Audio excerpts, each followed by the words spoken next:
السلام عليكم ورحمة الله وبركاته أصحابتكم حرين جنرال كيجا مركل السود وهذا آدي هذا هسنتين ويديكم هذا علنا يا داوشة ملك استوى جوكتان يولي بس كستوى دي داون إنسان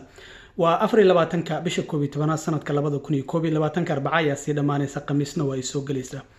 ما أنتم حربا إن وربحني دين كسيو الرماد دورة أو محكمة ودنك كالسعودي إيا هالك يكسو جبين إن سيدنا نقولنا هاي كيسكي ديلكي جورج فلويد شاني لباتنكي بشي ماي sanadkii hore ka dhacay magaalada Minneapolis waa tii loo xukumay dhamaadkii bishii June ee sanadkan 25 bishii June Derek Chauvin oo askarigii jilibka qoorta kaga hayay ku dhawaad muddo 9 daqiiqo ah oo 22 sano iyo bar xabsi ah lagu xukumay wixii ka dambeeyay dilkii George Floyd maxkamadaha qaar ayaa hadda waxa la bilaabay in telefishinadu ay si toos ah u soo tabiyaan maadaama qaarkood ay ahaayeen kuwa muran weyn ay dhaliyeen haddaba laba kiis oo toddobaadii ugu dambeeyay ka kala socday Kenosha Wisconsin iyo sidoo kalena Brunswick Georgia ayaan rabaa in halka ay ku soo gabagaboobeen aan warbixin idinka siiyo kadib marka aan warbixintan idin siiyo bal commentigiina ayaan rabaa inaan ka ogaado labadan qofkee cadaalad helay qofkee ayaana helin waxaan rabaa bal adinka xaqiina commentigiina inaan ka ogaado labadan maxkamadood oo mid labadoodiiba ay soo gabagaboobeen isla toddobaadkan ayaan bal waxaan rabaa inaan ku hormaro wiilkii 18 jirka ahaa ee Kyle Rittenhouse oo aan ognahay in inta uu ka soo tagay gobolka Illinois uu tagay magaalada Kenosha ee gobolka Wisconsin uu laba qof oo cadaan ku dilay qof kalena uu dhaawacay oo cadaan ah isagoo sheegayay in uu u tagay magaalada Kenosha in ganacsiyada uu difaaco kana difaaco kooxaha rabshadaha sameynaya kadib markii askari cadaan 9 xabadood oo ku dhuftay nin madow ah oo la yiraahdo magaciisa Jacob Flake dhamaadkii bishii Agosto kadibna rabshadaha halkaasi ay ka dhaceen marka wiilkan cadaanka qori ayuu qaatay waa 18 jir qori weyn oo AK47 kasii weyn uu qaatay halkaas uu tagay laba qof oo cadaan uu dilay qofna waa uu dhaawacay maxkamadiisa marka ayaa toddobaadkan soo gabagabowday kadib markii in ka badan 30 marqaatiyaha la dhageystay isaga nafsad ahaantiisa dadka marqaati ahaan halkaasi loo soo istaajiyay uu kamid ahaa uu ooyay toddobaadkii la soo dhaafay uu yiri anigu waan istifaacay anigoo istifaacaya oo nafteeda u baqaya ayaan labadaasi qof dilay qofkaasina dhaawacay haddaba guddigii xeerbeegtida marka ku dhawaad muddo 4 maalmood ah markii ay arintaasi qaada dhigayeen ayay waxay la soo laabteen in wiilkii 18 jirka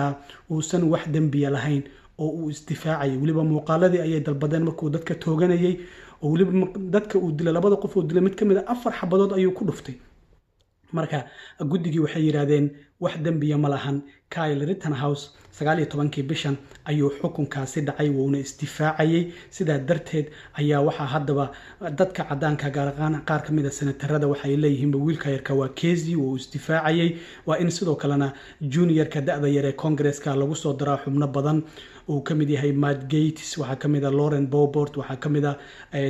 xubno aad u fara badan ayaa waxa ay leeyihiin wiilkaas waa wiil aad u geesiya sidoo kalena waxa la arkay maanta in Trump uu ku soo dhaweeyay qasriga uu ka degan yahay Florida ee Mar-a-Lago isaga iyo hooyadii oo isla si wareey yihiin waxaana uu ku tilmaamay Donald Trump madaxweynihii hore in wiilkan uu yahay wiil aad u wanaagsan isla markaana aysan ahayn in la maxkamadeeyo naftiisana uu u baqay haduusan xabadaas ridi lahayn isaga halkaas uu ku dhiman lahaa oo wiil geesi uu ku tilmaamay waxaana sidoo kale oo wareysi siiyay TV-ga Fox News wiilka da'da yar isla maalintii dambiga lagu waayay waxaana uu sheegay isagu inuu taageersan yahay nolosha dadka madowga ah macna ay leedahay Black Lives Matter-ka oo dhinaca rayska uusan ka soo horjeedin oo dhinaca cadaanka uusan u janjeerin waxaana sidoo kalena uu sheegay in nafsadiisa uu difaacay waliba markii uu tagay Kenosha Wisconsin oo uu tagay in ganacsiyada uu ka difaaco dadka boobay marka arintaasi arin lala yaabo ayay noqotay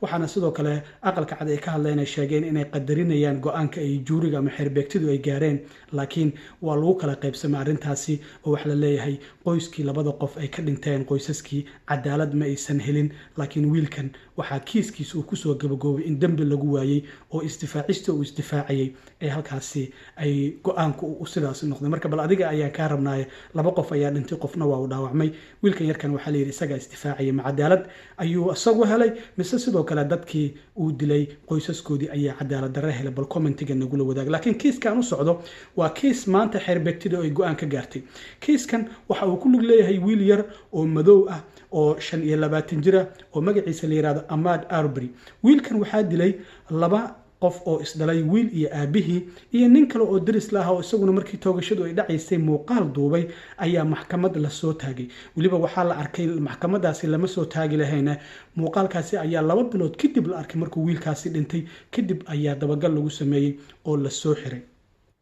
marka wiilka iyo aabihii, wiilka waxaa la yidhahdaa Travis McMichael waa 35 jir, aabihiisna waxaa la yidhahdaa Gregory McMichael waa 65 jir. ninka dariskooda ah oo muuqaalka duubayna waxaa la yidhahdaa William Rodney Brown waa 52 jir. dilkan waxa uu dhacay 23 February sanadkii 2020. marka maxkamadii ayaa 8 maalmood ay lasoo dhaafay socotay, laakiin arinta la yaab ka lahayd waxay ahayd xeerbeegtida lasoo xulay waxay ahaayeen 12 qof. 11 ka mid ah cadaan ayay ahaayeen, hal qof oo madow ah ayaa ku jira, 9 haween oo cadaan ah, 2 rag oo cadaan ah iyo 1 nin oo madow. arintaasi ayaa si weyn loola yaabay markii 12kii qof oo xeerbeegtida la soo xulay ay 11 ka mid ah cadaan noqdeen. waxaa la yiri halkan cadaalad kama soo socoto. arintaasi sidoo kalena garsooraha maxkamadda waxa uu sheegay in ujeedo darteed uu u sameeyay xeerbeegtidaasi. marka xeerbeegtida shaki weyn ayaa laga qabay. maxkamaddu 8 maalmood ayay socotay, 23 marqaati ayaa la dhageystay. 3 qof waxay ku eedeysnaayeen 27 dambi. marka xeerbeegtidii ayaa shalay waxay bilaabeen in kiiskan ay gudagalaan 11 saacadood markii kiiskan ay ku jireen, isla markaana ay daawadeen muuqaalkii markii la dilayay wiilkaasi madowga ah Ahmaud Arbery, iyo sidoo kale numberkii 911 callkii la wacay, codkii la duubay maalintaasi markii ay dhageysteen kadib ayay go-aankoodii ay soo saareen. go-aankoodii marka waxa uu noqday mid si weyn loola yaabay. 3 qof ee cadaanka ah oo ninkan madowga ah dilay waxay ku eedeysnaayeen 27 dambi. 23 ka mid ah 27 dambi waa lagu helay. haddaba marka sidee loogu kala helay ayaan rabaa inaan idiin sheego. Travis McMichael oo ah wiilka uu dhalay Gregory McMichael oo 35 jir ah, 9kii dambiba waa lagu helay oo lagu soo eedeeyay. aabaha dhalay wiilkaasi oo la yiraahdo Gregory McMichael isagana 8 ka mid ah 9kii dambi ee lagu soo eedeeyay ayaa lagu helay. ninkii dariskooda ah oo muuqaalkaasi duubay oo la yiraahdo William Rodney Brown oo 52 jir ah, isagana 6 ka mid ah 9kii dambi ayaa lagu helay. arintaas waxay noqotay arin si weyn loola yaabay. hooyada dhashay wiilka madowga ah ee geeriyooday oo la yiraahdo Wanda Cooper Jones waxa ay sheegtay in sanadkii 2020 marnaba aysan qiyaasi karin in arintan maanta dhacday ay xilligaasi dhici kartay, waxaana ay xaqiijisay in ay cadaalad heshay. qoyska, ehelada iyo dadkii sidoo kalena kiiskan oo taageersanaa dhammaantoodba maxkamadda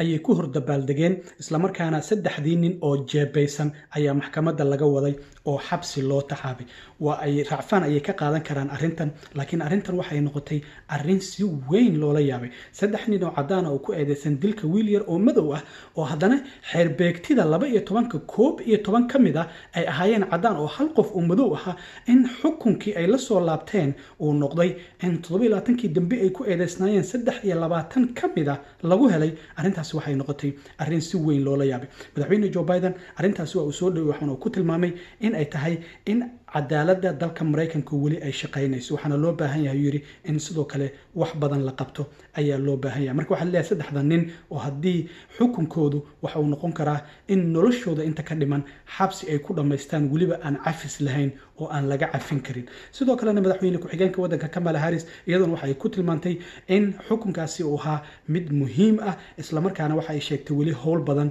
in la qabto in loo baahan yahay. marka waxaan rabaa bal adinka fikirkeena inaan arko wiilka yarkaas 18 jirka ah oo 2 qof dilay midna dhaawacay oo la yiri uu isdifaacay oo dambi waa lagu waayay, iyo 3 nin oo cadaanka ah oo iyaguna wiil madow ah dilay oo dambiga lagu helay. dhammaanba inta badan dambiyada ay ku eedeysnaayeen. bal fikirkaada nala wadaag, yaa cadaalad helay yaa cadaalad helin. sidoo kale dhinaca arrimaha cudurka coronavirus haddii aan ogo, waddanka hadda waxaa la gelayaa xiliyadii fasaxyada. waxaa la leeyahay cudurka coronavirus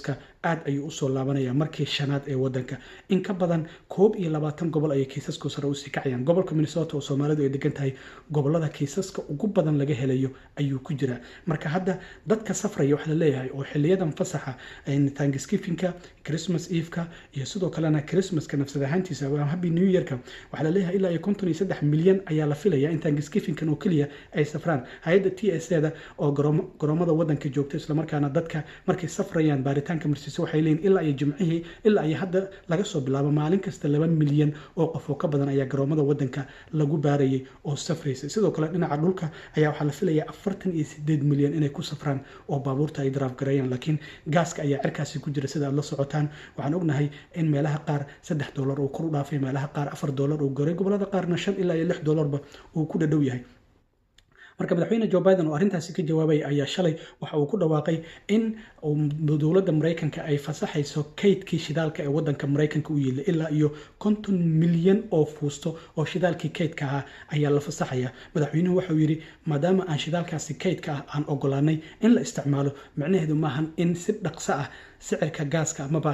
sicirka gaaska uu hoos u dhici doono. sidaa darteed waxa uu yiri waxaan doonaynaa inaan xalino arrintaasi, laakiin maahan in degdeg ay hoos ay ugu dhici doono sicirka ama qiimaha la kala iibsanayo gaaska. waxaan ognahay marka sidoo kale in hadda hay'adaha FDA-da iyo CDC-da labaduba ay ogolaadeen in qof kasta oo da'diisu 18 ay ka weyntaa uu qaadan karo cirbadii saddexaad ee booster shot-ka. marka dadka waxaan kula talin lahaa haddii aad qaadatay 6 bilood ka badan haddii ay ka soo wareegatay markii ay qaadatay labadii kuur ee talaalka cudurka coronavirus-ka, in cirbada saddexaad aad qaadato, waayo difaaca jirka waxaa hadda baaritaano la muujiyay ay muujiyeen in xogta amaba difaaca jirka uu qofka hoos u dhacayo 6 bilood kadib markii uu cirbada saddexaad qaatana mar kale difaaciisa uu kor u kacayo. hadda waxaa leeyahay 3 toddobaad ee u dambeysay maalin kasta 3 milyan oo qof ayaa la talaalaya. dadka marka ama kuuradii koowaad ee talaalka ama kuuradii labaad qaadanaya waxba ka badan ayaa la leeyahay dadka hadda cirbadii saddexaad ee booster shot-ka la yaqiinay ee coronavirus-ka qaadanaya. marka dadka waxaan kula talin lahaa Soomaalida haddii aad labadii kuura hore u qaadatay fadlan cirbada saddexaadna qaado, difaaca jirkaada ayay kor u qaadaysaa. cudurku mar kale wadanka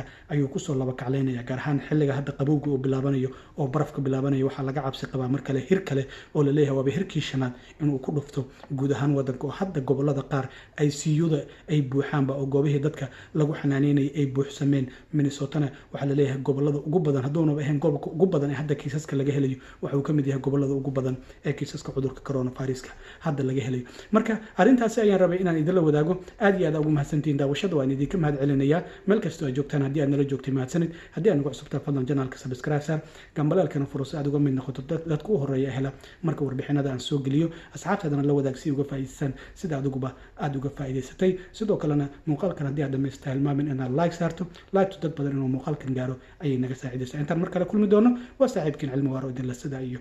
nabadgelyo.